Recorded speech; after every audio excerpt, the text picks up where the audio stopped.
নমস্কার আসানসোলবাসী, আমি সঞ্চিতা। আজকে আমি আসানসোলবাসী হয়ে আপনাদেরকে আসানসোলের একটি অজানা তথ্যের কথা বলবো। ভিডিওটা দেখার পরে আপনাদেরও মনে হবে আপনারাও আমার মতো আসানসোলবাসী হয়ে ভীষণ দুঃখিত। আমি আজকে আপনাদেরকে নিয়ে যাবো এই ভিডিওর মাধ্যমে কবি তীর্থ ঘোরাতে, যেটা হচ্ছে রবীন্দ্র ভবন বিএনআর এর বাস স্টপেজের পাশে এবং কফি হাউসের পাশেই রয়েছে এই কবি তীর্থ। আপনারা দেখতে পাচ্ছেন বিশ্বকবি রবীন্দ্রনাথ ঠাকুর, আর তার সাথে রয়েছেন বিদ্রোহী কবি কাজী নজরুল ইসলাম। দুজনই রয়েছেন অন্ধকারে, কিন্তু কেন আশেপাশের রাস্তার লাইট, কবি তীর্থর লাগোয়া যে কফি হাউসটি রয়েছে সেখানেও কিন্তু লাইটের পরিমাণ বেশ রয়েছে, অথচ কবিগুরু রবীন্দ্রনাথ ঠাকুর এবং বিদ্রোহী কবি কাজী নজরুল ইসলাম রয়েছেন অন্ধকারে। কেন একটি কি লাইটের ব্যবস্থা করা যেতে পারতো না?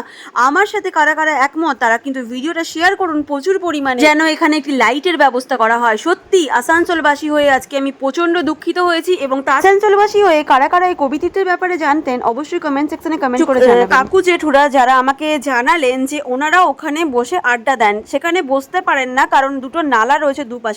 রিজার্ভেশন যে কাউন্টারটি রয়েছে সেখানে এবং কবি তীর্থর পাশে অর্থাৎ কফি হাউসের ডান দিকে এবং বাঁ দিকে দুদিকে যে নালা দুটি রয়েছে সেখানে নাকি ওয়াশরুম হিসেবে ইউজ করে থাকেন অনেকেই, যার ফলে ওনারা বসতে পারেন না। এই কাকু জেঠু যাদেরকে আমি দেখালাম স্ক্রিনে তারা বললেন এই যে নালাটা আপনাদের সাথে শেয়ার করলাম। তো কারা কারা আমার মতো এই ভিডিওটা দেখে শকড হলেন এবং খারাপ লাগলো, এই যে সেই রিজার্ভেশনের কাউন্টারটা যেটা আমি আপনাদেরকে একটু আগেই বললাম।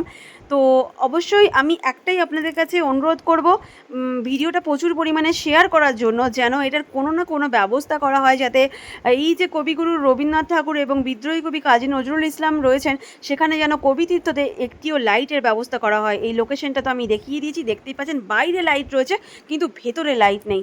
তো টাটা আসানসোলবাসী, যদি এটা ইনফরমেটিভ ভিডিও হয়ে বলে মনে হয়ে থাকে এবং আপনাদের যদি হার্ট টাচিং ভিডিও বলে মনে হয়ে থাকে তাহলে ডেফিনেটলি একটি শেয়ার করবেন।